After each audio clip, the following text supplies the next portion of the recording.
L'énergie mécanique d'un corps.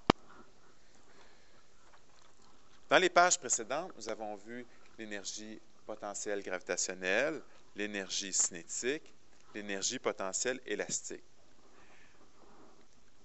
Toutes ces énergies sont des énergies mécaniques. Si on veut l'énergie mécanique totale d'un corps, nous avons tout simplement à additionner ces trois énergies. Donc, seule chose qu'il faut faire attention, il faut toujours parler d'un instant précis. Donc, on va avoir l'énergie mécanique totale d'un corps à l'instant 1. Donc, l'énergie cinétique totale d'un corps à l'instant 1, puis l'énergie potentielle totale d'un corps à l'instant 1.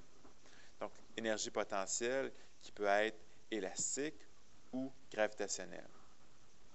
La plupart du temps, on va avoir uniquement l'énergie potentielle gravitationnelle, donc on va parler du MGH. Donc, ça veut dire que quand on calcule l'énergie cinétique, on va avoir à faire une demi fois m fois la vitesse au temps 1 au carré. Quand on va avoir l'énergie potentielle gravitationnelle, on va avoir à faire m fois g fois la hauteur du corps à l'instant 1.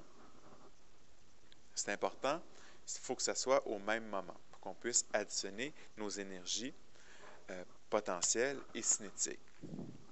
Si on regarde un exemple de problème, ici, nous avons au numéro 1, on veut savoir par rapport au sol l'énergie mécanique totale d'un boulet de canon de 4 kg qui vole dans les airs à une vitesse de 30 mètres par seconde et qui est à 30 mètres du sol. Donc ici, les données, nous avons la masse, 4 kg. Nous avons la vitesse à l'instant 1, qui est de 30 mètres par seconde. Au même instant, nous avons la hauteur, qui est de 30 mètres. Donc, nous, ce qu'on cherche, l'énergie mécanique au temps 1. Énergie mécanique totale. Donc, qu'est-ce qu'on doit faire? L'énergie mécanique va être égale à l'énergie cinétique plus l'énergie potentielle. Gravitationnelle, ici, il n'y a pas d'élastique.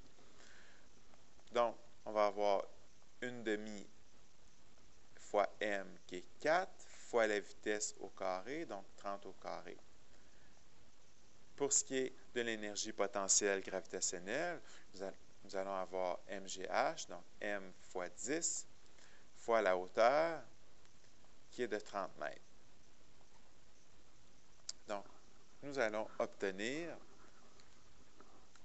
la réponse de cette façon-ci. Donc, tout simplement, ici, 30 au carré, 900 fois 2, 1800, plus 300 ici fois 4, 1200.